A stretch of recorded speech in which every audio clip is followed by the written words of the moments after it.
Today we're looking at Square Enix's Final Fantasy VIII Remaster. Remasters have always been something of a fraught proposition. Is it a new game? Is it just a service to make it more convenient to play certain titles on modern platforms? Is it a way to experience old magic anew? How much has to change for that to happen? With backwards compatibility available on most consoles, PC being backwards compatible almost by definition, why do we even need remasters? That's not the primary question we're addressing in this feature, but it's useful to keep it in mind anyway. What is the point of releasing a 20-year-old PlayStation 1 game on platforms that are 3.5 generations removed? Does the Final Fantasy VIII Remaster live up to the highest remaster bar that some games these days set? In a word, no. But I wouldn't term it a simple cash grab either. There's a substantial amount of work that's gone into enhancing the artwork, particularly model quality. Would I recommend the remaster as the definitive way to play Final Fantasy VIII? No. That is a lot of back and forth waffling, but you can see that I have complicated feelings about this particular remaster. Let's take a look at how much has changed and how much has stayed the same since 1999. Visual enhancements.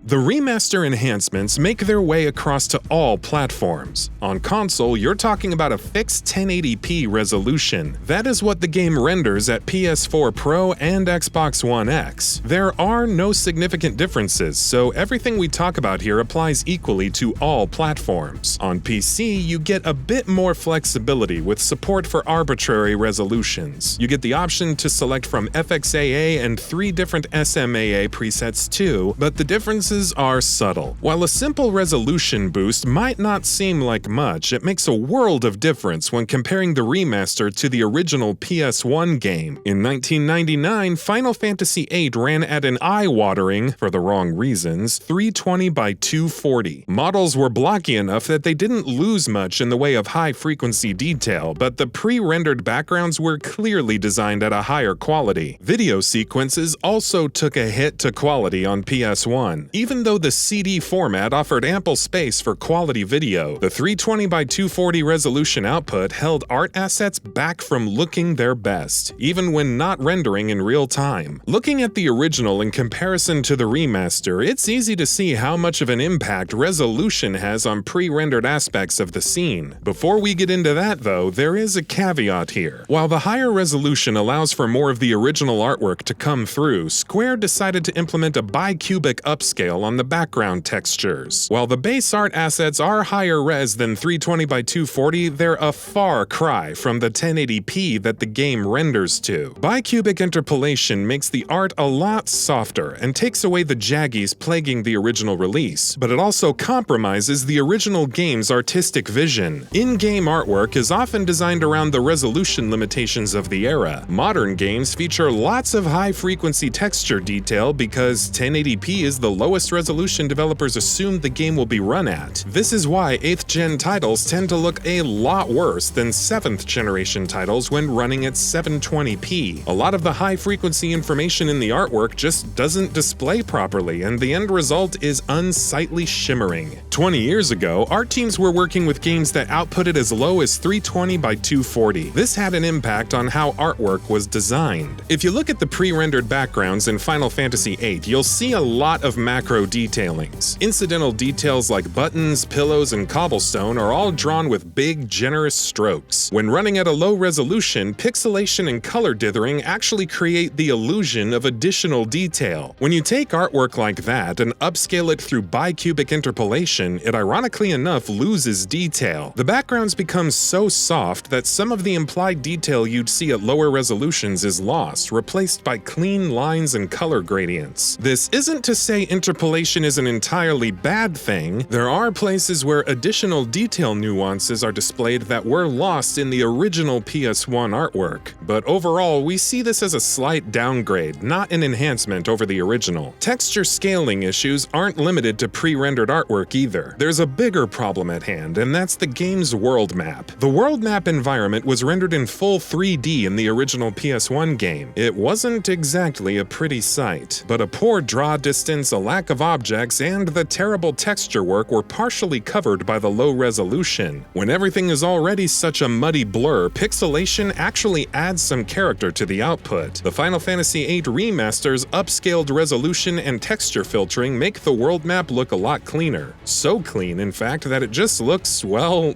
empty and wrong. The higher resolution image reveals the low-quality assets for what they really are, and the result is a horrible, blurry mess of flat-sided polygons. It looks truly awful. The original PS1 world map has a janky, pixelated charm, and this is completely lost in the remaster. Frame rate is another problem area where the improvement isn't really clear-cut. Before we proceed ahead, we wanted to make a note here. On the console front, we analyzed the game's performance by taking some sample scenes from the game and running it through Teardrop, an open-source software. Note that this tool gives us a mere demonstration of the game's performance, because an exact one-to-one representation of performance can only be provided by the developers themselves, since they have access to a vast array of tools and profilers. Many older game engines have aspects of rendering tied to a fixed frame rate. When you're developing for a console and expect it to hit 30 frames per second and no more, tying the frame rate to rendering can help when you're optimizing it for the hardware. The problem arrives when you try to port the game code to platforms that could theoretically run the game at much higher frame rates. Due to the optimization, uncapping the frame rate could break physics, animation, collision detection, and much more. As a consequence, the Final Fantasy VIII Remaster runs at a capped frame rate on all platforms. We're talking about a maximum of 30 frames per second update during exploration. This drops to 15 frames per second during battle scenes. In the original Final Fantasy VIII on PS1, while battle scenes ran at a lower frame rate, menu overlays ran at a full 60 frames per second update. This made combat viable, even if it played out at a lower frame rate. Here, both the rendering and menu selection run at 15 frames per second, making combat option selections a real drag. I can see how an unlocked frame rate wouldn't have been viable, but combat menus are an area where top-end PC performance is worse than PS1. That is troubling. There's been a lot of negativity so far in this piece, so let's get into what Final Fantasy VIII Remastered does right: the models. The remaster's recreated character models have been built from the ground up to look great on higher resolution displays. They are leaps and bounds better than the original blocky PS1 characters. Considering that Final Fantasy VIII is a game that places great emphasis on character interactions, the boost to model quality is a big deal, and it has a tangible and positive impact to the game's visuals. You just need one look at Squall's model to see the change. Individual hair strands are visible, and geometry work is much more complex. We can't emphasize enough just how much the enhanced models change up the moment-to-moment conversation experience. If you squint real hard, you can pretend you're not playing a 5th-gen remaster, at least during certain in-game conversation sections. The models are arguably a bit too high quality though. This is especially true in relation to the background textures. The texture work is clearly upscaled from somewhere in the vicinity of 640 by 480, while model geometry renders at native resolution. Model textures are also of a significantly higher quality than the background. This creates a situation where the models don't seem to sit well in the scene. It's almost as if someone took Final Fantasy VII models and photoshopped them onto PS1 backgrounds. It just doesn't feel right. We did find an interesting way to counteract this, at least partially. Our test platform features an RTX 2070 Super paired with a Ryzen 1600. Just a few weeks ago, NVIDIA released a major driver update that introduced a new feature called Turing integer scaling. This allows you to use nearest neighbor upscaling instead of interpolation. In retro games, this helps preserve pixelation where it's part of the artistic design. I found that running Final Fantasy VIII at 640 by 480 with anti-aliasing off and integer scaling turned on produced interesting results. The model poly counts are still high, but geometry is being rendered at 640 by 480, much closer to the original resolution of the background textures. This allows the models to move within the pre-rendered backgrounds much better. Check out how that looks. All in all, the Final Fantasy VIII Remaster is a mixed bag. Pre-rendered backgrounds and cutscenes are a notch above the PS1 originals, but the source artwork just isn't high-res enough to scale well to modern display resolutions. Interpolation makes things smoother, but takes away some of the original artistic intent. Frame rates are a match for the PS1 original, but combat actually performs worse, with the menu overlay now pegged to the on-screen frame rate. On the flip side, this is one of the few titles where there is true platform parity when it comes to performance. Everyone gets 30 frames per second in the main sections and 15 frames per second during combat. No more, no less. Model quality is a tremendous improvement over the original, with models a full console generation or more improved. If the remaster's visuals were judged on the basis of the character models alone, we would have said it's excellent. Unfortunately, that's not the case. As it stands, we see the remaster as an alternative to the 2013 re-release of the game on PC. For now, pick the remaster if you don't have access to a PC. And that about does it for this video. If you enjoyed what you watched and want to see more from GamingBolt, please hit the subscribe button. Also, don't forget to switch on the notifications bell icon next to it. That way you'll never miss any of our videos. Thanks for watching.